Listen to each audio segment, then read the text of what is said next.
finally truly understood only through experiencing the other, the deepest and highest, most sacred realm of empathy, compassion, and of grace, and of karmic healing and balancing, and just how much the souls of those involved in our deepest hurts are as devoted to our deepest healing.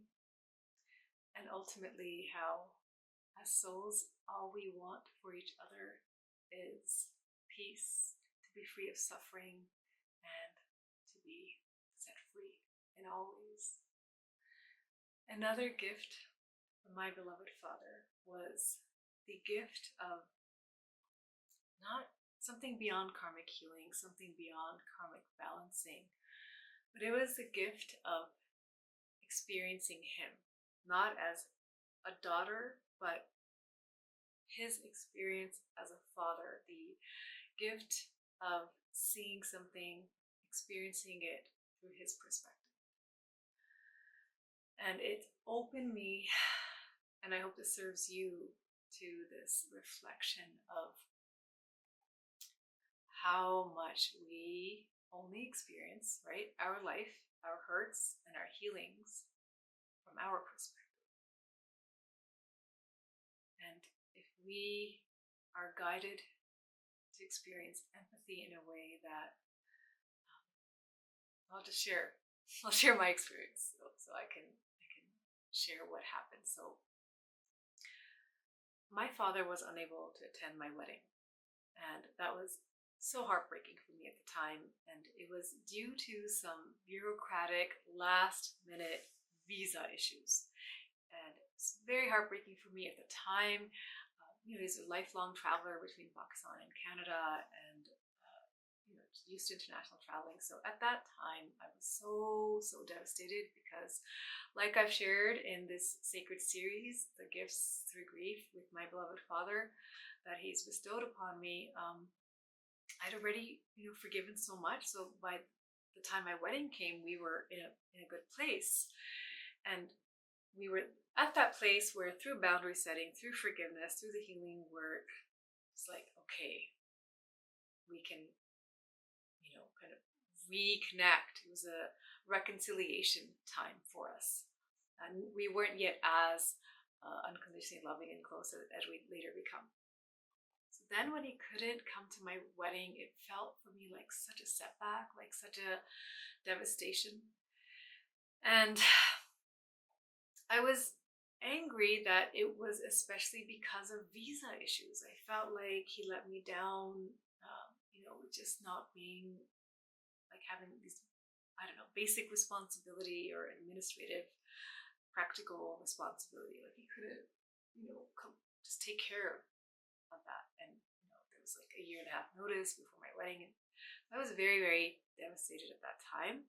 And it was, added more wounding and pain in our relationship that required more healing on my journey with my father.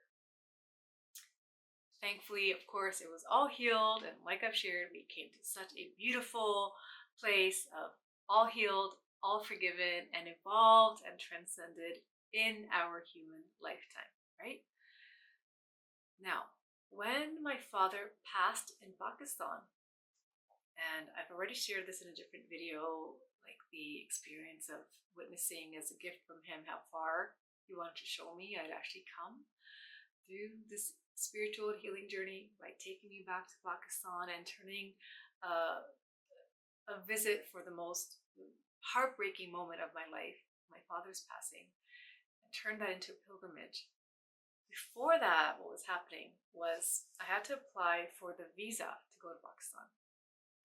And my visa got stuck. So my siblings got it basically immediately. You apply for it online, and they got it instantly. Mine was taking a few days, which was very unusual. And when I finally called the Toronto office, like the consulate, they said that the processing happens in Pakistan, and if it's still in process, their hands are tied and there's nothing they can do about it. And so basically what it was looking like, my ticket had already been booked. And I thought I was being proactive by applying for this a week in advance. And of course, all this was happening very like in the moment because of my father's sudden, unexpected passing. And especially knowing that, this comes through immediately online, I knew I thought I had more than enough time. And lo and behold, my application, right, it got stuck. And I was told by the Toronto people that there's nothing that they could do, that even if they wanted to help me, there's nothing I could do by going in person.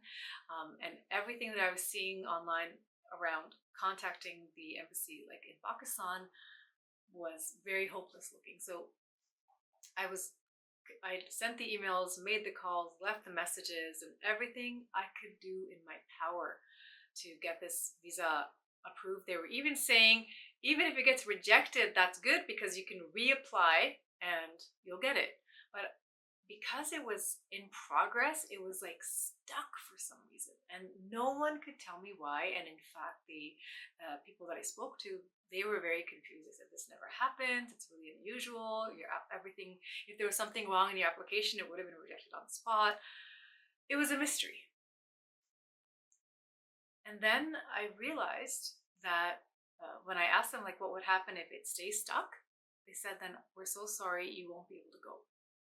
There was no alternative option or solution through any country. There was nothing. And I ended up said to Papa, Papa, is this how you felt when you couldn't come to my wedding? And I swear to God, like to the divine, I know in the moment my father was trying to show me his devastation and the powerlessness and helplessness that he felt for these, administrative, bureaucratic reasons, missing my wedding. I knew it was his soul, not like in any form of punishment or karmic balancing, but it was like, I've talked about the goddess Ma'at, the ancient Egyptians believe she is the goddess of divine harmony and order, and she weighs when we're on the other side. And this is like, also metaphorical, and so many traditions believe when we cross over, we do a life review, right? And we witness and we review our actions and the impact that they had, our karma, all of that. And it felt to me like this was a burden my father was carrying, that even though I had forgiven him and we had moved on, it was a non-issue in our lifetime, and it was certainly a non-issue on his passing from my end, that it was weighing on his soul. And so in that moment, I experienced him. I became the other. I understood the divine experience of empathy, soul to soul empathy, spiritual empathy, sacred and divine compassion and empathy, an experience of oneness. Like truly, we are one. I became my father. I experienced my father's pain for something I had already forgiven, that I was personally free of. We were free in our relationship of this. I had already forgiven him spiritually when he transcended, ascended to heaven. And still, my father, when I was as determined to go for this significant moment to honor him, to visit his resting place, that was as so significant to me. And it's like he was showing me, Samu, this is how helpless and devastated I felt when I couldn't come for my daughter, when I couldn't come to your wedding. And when I experienced that pain, I also had this knowing that his pain as a father was so much greater than mine as a daughter. And in that moment, again, it was this other layer of, Papa, please forgive yourself. Papa, it was already cleared between us. We got past everything. We really truly healed. We came to such love for each other. So why are you carrying this? But it's like, even though he knew I'd forgiven him, He wanted me to know how he felt. And that was still a gift from him. That panic, the helplessness, the powerlessness, the nightmare that it felt of the thought that I might not be able to go to Pakistan. No matter what I do, and it's like there's nothing that anyone can do. How he actually also showed this to me a few days before that. My sister had just come back from Pakistan. She brought back things from my father, and then there were these two pictures, and she said, "Who wants this picture of Papa?" And she had one and I had one. She said there were these two pairs of these pictures. She kept one. When I got mine, I'm going to share this. It's very, very, very sacred, so please, receive it with love. I'm sharing with you for the first time in this sacred series, this journey, a picture of my Papa. So this is my Papa. But this is not just any picture. If you can see on the back, this was Papa's passport picture dated September 14th, 2011. And my wedding was September 17th, 2011. And he was trying to come 2 weeks before my wedding. And that's when he was rejected at the airport after passing security. It was really weird. But I felt at the time, the way he told it to me was, oh, it's not my fault, just a stupid bureaucracy. And I even at that time felt like he apologized, like he didn't acknowledge my pain or not coming. But others had told me he was so devastated that he fainted. His clothes got ripped at the airport, and he didn't even know what had happened, that he had lost his senses. And I don't know if it was shame or what, that he couldn't fully express to me personally how he felt, but others knew, my mom and others. And he never told me that up until 3 days before my wedding in Canada that he was trying to come. So this passport picture, he was still trying to get whatever he needed to get done on September 14th, and my wedding day was the 17th. And on my wedding day, actually, we Skyped him in, and he got dressed up and he did a whole event and ceremony over there and watched our wedding on a projector. He did the best he could. But this was a gift. And Sabat, my sister, the picture she got didn't have the timestamp on it. So she didn't even know that this picture was truly actually my Papa giving me a sign. And he was already telling me a few days before my visa issue that, Samoy, I did my best to come. And he didn't even tell me how hard he was trying to come. And then I got to experience his helplessness and pain. And obviously, I went to Pakistan, so the miracle story is, I said, Papa, I now feel the helplessness that you may have felt, and I feel like you felt so much more than me. And Papa, you have to forgive yourself. I've already forgiven you. This is the most horrible pain, this feeling that you can't be there for your loved one, for something so significant and sacred. I felt like I was letting him down, and I could only imagine what Papa felt. And I said, Papa, I need you right now to forgive yourself for this and free yourself. You have to. You cannot hold this. Okay? And I said, Papa, all right, if you want to make it up to me, this is how you make it up to me. Okay, you already know it's all forgiven. Can come to my wedding, but I need you, just like you would call up your connections in Pakistan to help people out, because it's very connection based over there. I need you to work your connections in heaven and earth and do what you need to do to let me come see you. Papa, let me come see you, please. And it wasn't really a bargaining or anything like that. It was love. It was a joke. And I said, Papa, don't let me have that same outcome. Please Let this be our gift that we give to each other. Let me come see you. I get it. I see it. And so 5 minutes after that prayer, I think it was basically like 11:11, I got an email that my visa came through. Success! Your visa is granted. I got my visa. I was on my way.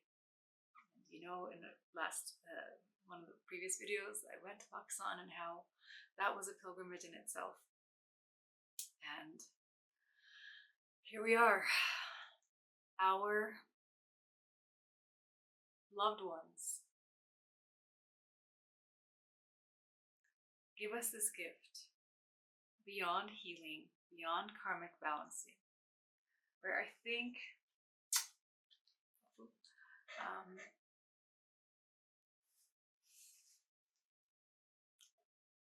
there's a level beyond even the forgiveness that I've talked about previously, where you don't want them to suffer, and you want the best for them, and you want the souls to be free. This was another dimension. This was not only wanting my father or the soul of our loved one to be free of any suffering or guilt or any weight that their heart is carrying, that we are one. And I experience things not as the daughter my father missed my wedding, but as the father who missed his daughter's wedding. I got to experience that through this visa process that I ended up in. And so the reflection I invite us into is, where have we in our life, in our hurts, naturally, understandably, only experienced and seen things through our perspective? And if I may invite you into this as an exercise, can you take yourself through the journey of experiencing it through the other? What might that teach us? And I know in my heart, ultimately, heart to heart, soul to soul, what we would truly want is not only to forgive our loved ones and for them to know that they are fully forgiven, that we want them to be free, but that we want them to also forgive themselves. And if we could experience it through their lens, become them, experience them, ultimately in that whole journey also realize our oneness. That there's no separation really. So I hope this served you on your journey, and I'm so grateful to my beloved Papa for blessing me with this gift on our journey.